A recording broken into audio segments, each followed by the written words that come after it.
Bismillahirrahmanirrahim. Assalamualaikum warahmatullahi wabarakatuh. Alhamdulillahirabbil alamin. Assalatu wassalamu ala asrofil anbiya'i wal mursalin sayyidina Muhammadin wa ala alihi wa sahbihi ajma'in. Amma ba'du. Puji syukur marilah kita panjatkan kehadirat Allah Subhanahu wa taala, yang mana pada hari ini kita masih diberikan kenikmatan berupa nikmat sehat, berupa nikmat umur, serta nikmat iman, sehingga kita bisa melaksanakan aktivitas kita. Kemudian sholawat beserta salam marilah kita haturkan kepada junjungan kita Nabi besar Muhammad sallallahu alaihi wasallam, yang mana berkat beliau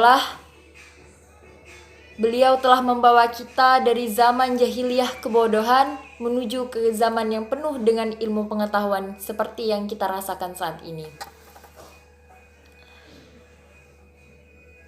Saudara-saudaraku yang saya sayangi, baiklah pada kesempatan kali ini saya akan menyampaikan ceramah dengan judul memanfaatkan waktu dalam konteks tafsir surah Al-Asr ayat 1-3. A'udzu billahi minasy syaithanir rajim. Bismillahirrahmanirrahim. Wal 'asr, demi masa. Innal insana lafi khusr, sungguh manusia berada dalam kerugian. Illalladzina amanu wa 'amilus shalihati wa tawasaw bil haqqi wa tawasaw bis sabr. Kecuali orang-orang yang beriman dan mengerjakan kebajikan, serta saling menasihati untuk kebenaran dan saling menasihati untuk kesabaran. Wal 'asr, demi masa. Pada ayat pertama ini Allah bersumpah dengan nama makhluknya.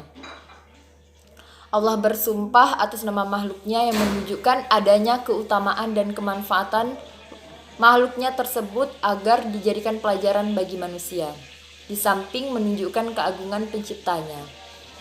As adalah waktu secara umum yang meliputi waktu pagi, siang, senja, sore, dan malam. Setiap detik yang dilalui oleh manusia tercakup dalam seluruh makna waktu itu. Seakan-akan Allah berpesan kepada manusia melalui ayat ini agar senantiasa memanfaatkan waktu sebaik-baik mungkin. Karena waktu yang telah berlalu tidak akan pernah kembali lagi, dan tanpa terasa manusia pun semakin dekat dengan ajalnya. Kemudian ayat yang kedua, innal insana lafi khusr, sesungguhnya manusia itu benar-benar berada dalam kerugian.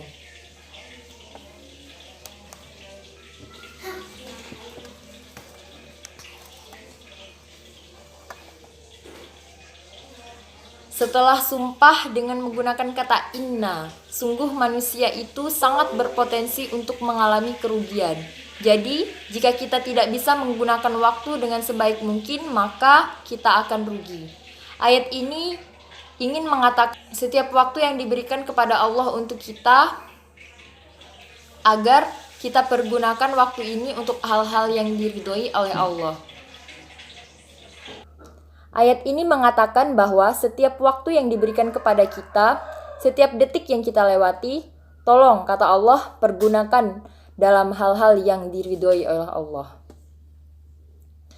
Ketika suatu ayat itu atau kalimat diawali dengan kata inna atau anna, maka huruf inna atau anna ini adalah disebutkan dalam ilmu nahwu disebut sebagai harfut taukid wa nasbin. Artinya huruf yang berfungsi sebagai suatu penegasan pada satu makna atau menegaskan sesuatu. Jadi dalam hal ini Allah Subhanahu wa taala tegas mengatakan bahwa kalau kamu tidak memanfaatkan waktu yang aku berikan, maka kamu akan rugi. Wal 'asr, innal insana lafi khusr.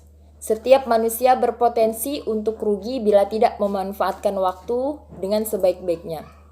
Maka, bagaimana waktu itu bisa kita manfaat dengan sebaik-baiknya? Ayat ketiga menjawab, illalladzina amanu wa 'amilus solihati wa tawasaw bil haqq wa tawasaw bis sabr. Kecuali orang-orang yang beriman dan mengerjakan kebajikan, serta saling menasehati untuk kebenaran dan saling menasehati untuk kesabaran. Illalladzina amanu, kecuali bila ia memanfaatkan waktunya dengan iman. Artinya, jika seseorang belum beriman kepada Allah, meskipun ia berbuat kebaikan, ia termasuk orang-orang yang rugi. Jadi tidak ada faedahnya ketika orang tersebut berbuat baik kepada orang lain, namun di hatinya tidak ada iman kepada Allah. Maka Allah tidak akan memandang orang tersebut. Wa 'amilus solihati wa tawasaw bil haqq wa tawasaw bis sabr. Ketika kita sudah beriman, itu belum cukup jika kita tidak mempersiapkannya dengan amalan-amalan. Seperti yang sudah dilakukan oleh sahabat-sahabat Nabi terdahulu, para sahabat membiasakan sunnah-sunnah, yang diantaranya ada Abu Bakar. Ketika waktu subuh, sahabat-sahabat Nabi sudah punya program kebaikan apa yang akan dilakukan pada hari ini. Baik itu dari sedekahnya, baik itu infaknya, amalan-amalan sunnah, baca Al-Quran dan hafalan-hafalan Al-Quran. Ketika mengerjakan amalan soleh ini, jangan soleh sendiri. Kita bisa bangun dari keluarga kita. Kita bisa perhatikan keluarga-keluarga kita atau teman-teman kita yang lain. Berikan mereka kesempatan, karena surga itu terlalu luas jika untuk kita sendirian.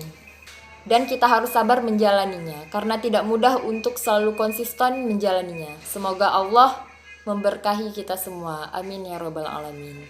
Demikianlah ceramah singkat dari saya.